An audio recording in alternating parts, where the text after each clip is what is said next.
Saludos a nuestros distinguidos oyentes que nos sintonizan a través de la 107.7 de Radio Estéreo Universidad, así como también a nuestros seguidores que nos siguen a través de nuestra cuenta @defensoríaUP.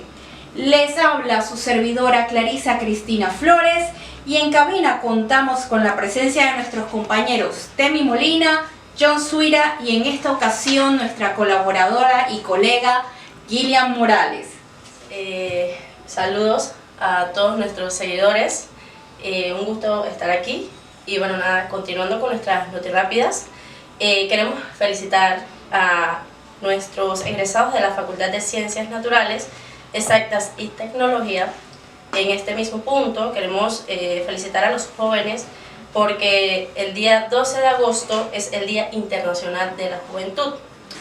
También queremos felicitar a todos los colegas porque este próximo 9 de agosto es el Día del Abogado en la República de Panamá, en conmemoración del natalicio del Justo Arosemena, el panameño más relevante del siglo XIX.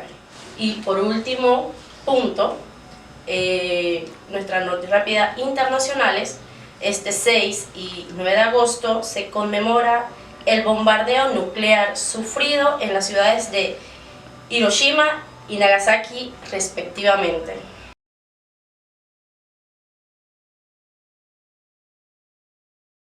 Deseo presentarles al profesor Jaime Flores Cedeño, profesor de Filosofía e Historia y licenciado en Derecho y Ciencias Políticas. Es capacitador sindical, escritor nacional, hasta el momento con más de 4 obras publicadas sobre historia nacional y más de 100 ensayos en revistas nacionales. Columnista también de La Estrella de Panamá y más recientemente distinguido con la medalla Orden Presidencial del Colegio Nacional de Abogados, justamente por sus aportes a la defensa de la cultura e identidad nacional, al estudio de las relaciones internacionales y la historia del derecho patrio. Licenciado Jaime Flores, bienvenido a esta su casa. Muchas gracias y para mí siempre es un honor estar acá en el programa de la Defensoría de los Universitarios, ¿no? Es un honor, es un placer poder aportar, pues.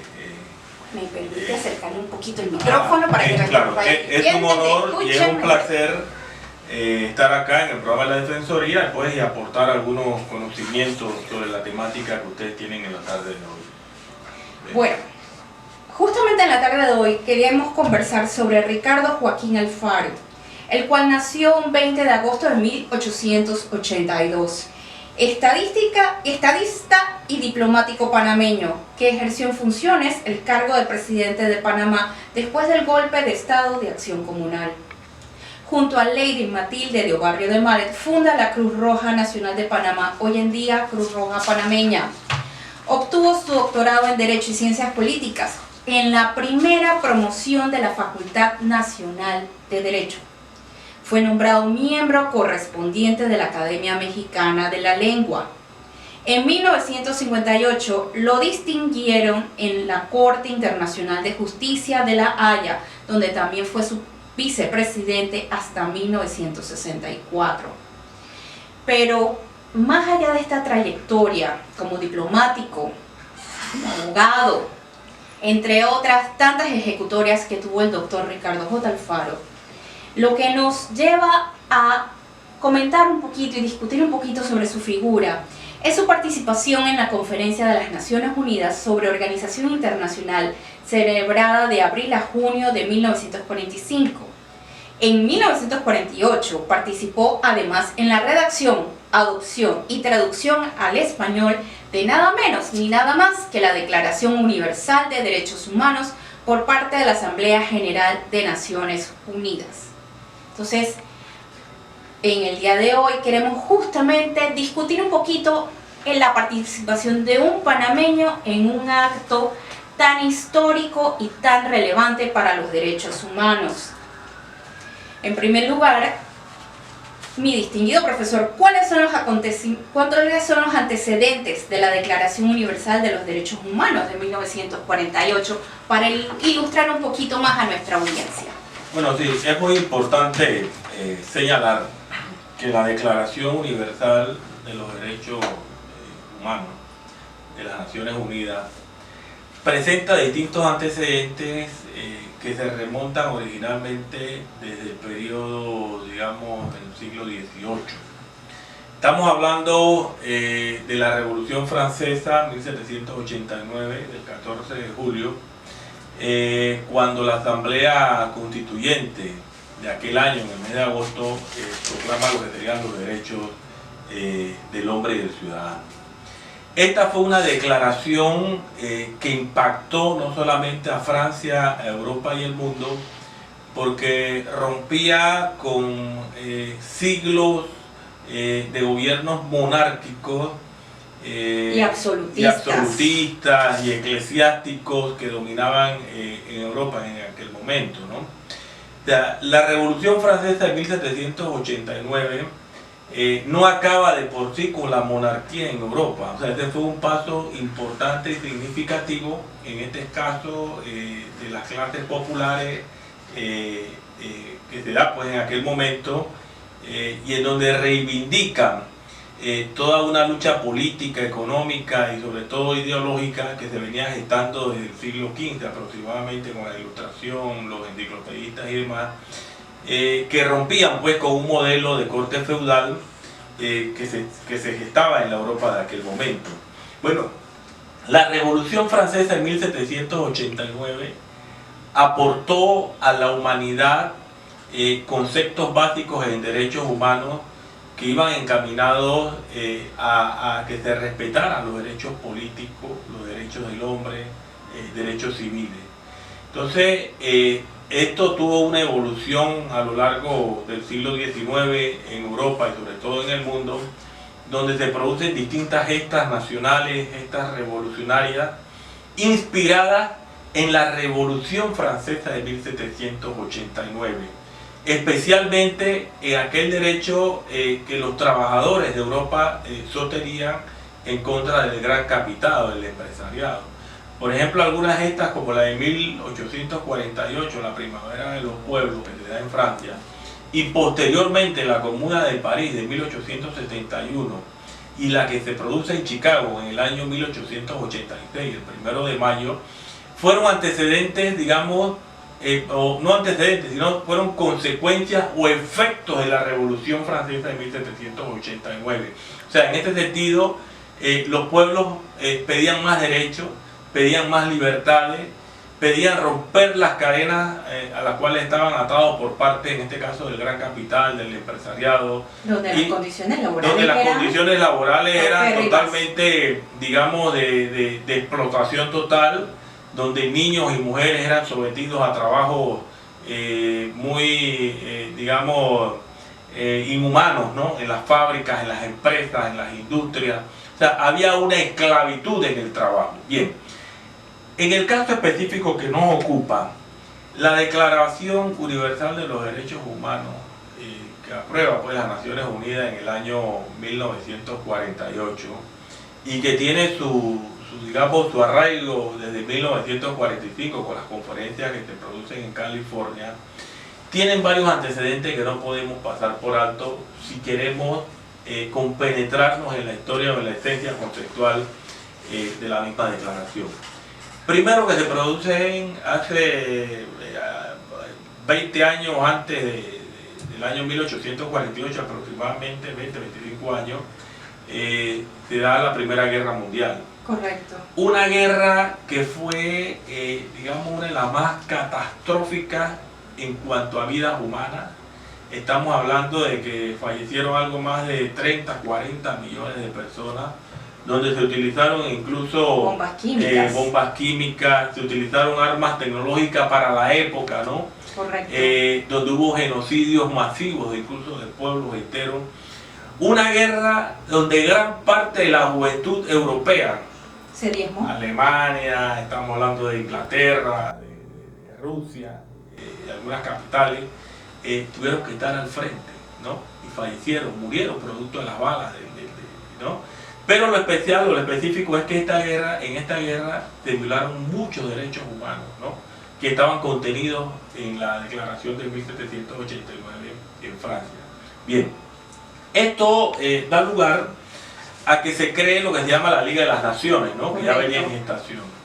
Esta Liga de las Naciones fue el antecedente de las Naciones Unidas.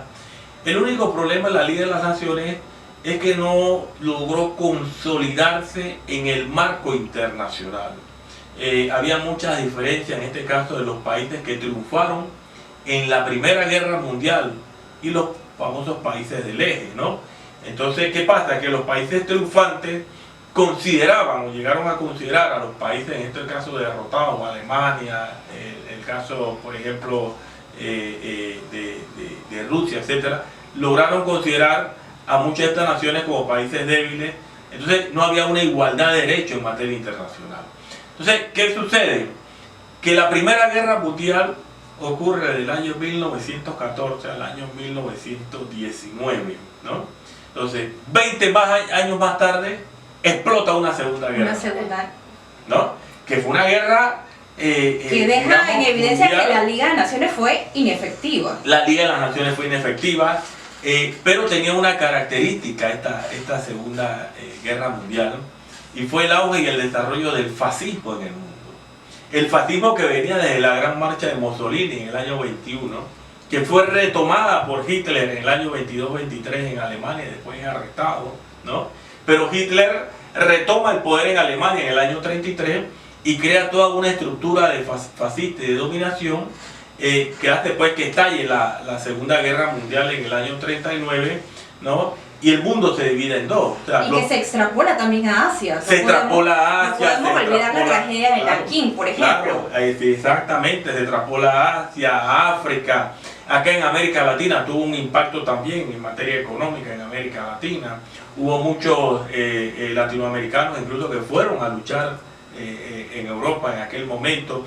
Pero bueno, fue una guerra, tanto la Primera como Segunda Guerra Mundial, que provocó... Sí, la primera fue trágica, la segunda fue devastadora. Por ejemplo, vamos a poner el caso de Dresde, que era una población alemana neutral en aquella época, y fue bombardeada por los ingleses. Ahí estamos hablando de más de 100.000, 250.000 personas que fallecieron en pocas horas, ¿no? Y hubo bombardeos masivos, pero especialmente muchos de estos bombardeos no iban contra instalaciones militares, sino que iban hacia ¿qué? Hacia la población civil. Por eso es que en el año 1948, 1949, a raíz de esta Declaración Universal que proclaman las Naciones Unidas, se producen los acuerdos de Ginebra, ¿no? Que protegen a las personas civiles en casos de guerra, ¿no? ¿Ve? Porque una persona civil, una persona desarmada, una persona que no está uniformada, un pueblo que está ajeno, ¿no?, a una situación de guerra, no puede ser atacado en ningún momento por una parte que está en conflagración. Entonces, el papel de Ricardo J. Alfaro en todo esto, que es lo que nos llama el día de hoy, exacto. Ricardo J. Alfaro fue un estudioso del derecho internacional. Yo considero que en la historia de Panamá no ha habido una persona que se haya metido más a fondo en estos temas de derecho internacional. Ricardo J. Alfaro, como bien mencionaba, tuvo toda una trayectoria política en Panamá, ocupó creo que todos los cargos habidos y por haber en este país. Llegó a ser presidente de la República después del golpe de acción comunal en el año 31. Ricardo J. Alfaro fue uno de los negociadores del Kellogg Alfaro el año 26, que fue rechazado por la Asamblea, o fue suspendido por la Asamblea en aquel momento. En el año 47 también, con el tema del convenio Filo-High, Kellogg Alfaro fue uno de los protagonistas incluso de ese convenio. De esa negociación. De esa negociación, que después se la deja a Filó, pero esa es otra historia. Ahí el tema es que Ricardo J. Alfaro era, digamos, el personaje indicado en aquel momento histórico, en la década de los 40, para llevar a cabo, ¿no?, una misión internacional representando a Panamá a favor de los derechos humanos, y especialmente en el marco de la posguerra, ¿no? Estamos hablando de naciones que habían quedado destruidas, destrozadas, cientos de miles de muertos en el mundo, y como bien menciona Clarisa, en África, en Asia, en todas partes, ¿no? Se violaron derechos humanos fundamentales, ¿no? de las naciones. Entonces Ricardo J. Alfaro plantea pues en todo este concilio que comienza en California pues, y que termina en el año 48 con la declaración, participa activamente destacando sobre todo el papel que deben jugar las naciones en cuanto al derecho de intervención frente al abuso que se puede dar de derechos humanos. Ese fue un debate fundamental que se da, por ejemplo, en aquel momento. ¿Qué significa? Que si una nación, por ejemplo, el caso de Alemania, ¿no?, estaba vulnerando los derechos humanos en Polonia con los judíos, ¿no? Y después se fue a sí mismo y fue acaparando de una manera, digamos, expansionista en Europa y en otras. O sea, ¿qué hacen las naciones frente a esto? ¿Se quedan con los brazos cruzados, ¿no? O plantean estrategias de lucha, digamos, intervencionistas, pero en contra de una nación que está vulnerando los derechos humanos, está violando normas fundamentales del hombre y de los ciudadanos. Entonces, este fue un debate grande que se dio en aquel momento, donde las conclusiones que se dieron efectivamente es de que la autodeterminación de los pueblos es clave, ¿no? La soberanía de los pueblos es algo clave, pero en el sentido de que si una nación, ¿no?, de manera general, ¿no?, está siendo reprimida, ¿no?, por parte, digamos, de dirigentes, de políticos, etcétera, ¿no?, y donde hay matanzas, hay crímenes, hay genocidios, como se dio en Ruanda, ¿no?, hace ya varias décadas. Entonces, tiene que haber un ente, un órgano que diga algo, que intervenga, por lo menos políticamente, ¿no? En el caso de las Naciones Unidas tienen los denominados cascos azules, que solamente pueden funcionar cuando el Pleno de la Asamblea de las Naciones Unidas así lo autoriza. O sea, que no es que el derecho de intervención es un derecho unilateral, ¿no? ¿Ve? Es un derecho que está consagrado dentro de las Naciones Unidas, pero debe gozar con el consenso de las naciones integrantes, en este caso del Pleno y del Consejo de Seguridad. O sea, existe toda una estructura nacional. ¿Qué pasa? Que en la Primera y Segunda Guerra Mundial no existía este tipo de controles, dado que la Liga de las Naciones, como ya mencionamos, no cumplió ese rol, en este caso fiscalizador, o de llevar a cabo sendas de paz. Ahí sí desearía hacer una pregunta, dadas las situaciones que se dieron en la década de los 90, tanto en África, como acabas de decir, en Ruanda, como en Europa. ¿Cuál sería entonces la importancia de todo lo establecido en la década del, o sea, en el año 48, del 45 al 48, si realmente tuvo impacto hoy en día, si realmente ha sido efectivas todas las estructuras donde participó el doctor Alfaro para justamente para defender el derecho de intervención? Sí, o sea, es una buena pregunta en el sentido de que como vemos a diario en el mundo, en distintos continentes, que se violan derechos humanos, ¿no?, de los ciudadanos, de los pueblos, distintas guerras que se han dado en América Latina, ¿no? Por ejemplo, en el caso de Panamá tuvimos la invasión del 20 de diciembre del 89. Correcto. Que durante una noche prácticamente cercana a la Navidad, hubo un bombardeo masivo, ¿no?, por parte del ejército de los Estados Unidos. Lo cierto es que existen normas, existen principios, existen conceptos que deben ser respetados en el marco del derecho internacional. Entonces, por eso es que se crearon tribunales penales internacionales, ¿no?, para perseguir a distintos políticos, mandatarios, etcétera, que lleven a cabo este tipo de prácticas genocidas, este tipo de prácticas que alteran o vulneran pues, lo que es la libre convivencia de los ciudadanos, y que van en contra de lo que es la vida misma, ¿no?, del ser humano. Entonces, me parece que en 1948, con esta Declaración Universal, hubo un paso gigantesco, hubo un paso de unidad por parte de las naciones. Han pasado las décadas, las Naciones Unidas debemos decir que tienen sus situaciones críticas internas. Existen naciones que plantean reformas pues, a la estructura el tema de los países que tienen el veto, ¿no? Frente a casos de guerras extremas, etc. Pero lo cierto es que la declaración existe, debemos estudiarla, respetarla, las estructuras jurídicas, claro, también. Y son estructuras jurídicas que deben servir en el derecho interno y externo como marco de referencia y que tienen que ser respetadas, que pueden ser invocadas por los ciudadanos, ¿no?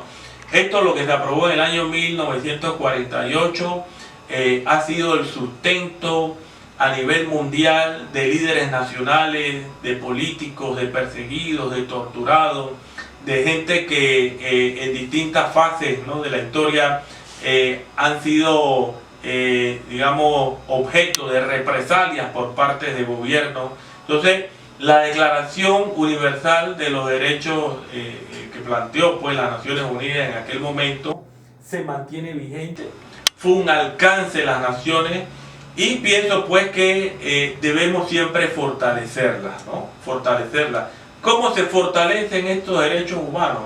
Por medio de la fiscalización, el respeto, la difusión. Por ejemplo, esto es lo que hace la Defensoría de los universitarios, ¿no? De dar a conocer que esto existe, queremos estudiarlo, ¿no? Que los estudiantes pueden investigar tesis al respecto, ¿no? Pueden hacer trabajo de graduación sobre estos temas. Es importante, digamos, es trascendental en el marco del respeto de los derechos pues, de todos los hombres. En síntesis, pues Ricardo J. Alfaro presentó propuestas ante el cónclave pues, de aquel entonces de reforma, propuestas de modificación, presentó ideas, ¿no?, que fueron acogidas por el Pleno, ¿ve? Y Ricardo J. Alfaro en los años y las décadas posteriores fue considerado como una autoridad en materia de derecho internacional público y sobre todo un referente en materia de derechos humanos. Entonces nosotros como panameños sí debemos sentirnos pues, digamos, orgullosos de haber contado pues, la historia con una persona como Ricardo J. Alfaro, que aportó sus conocimientos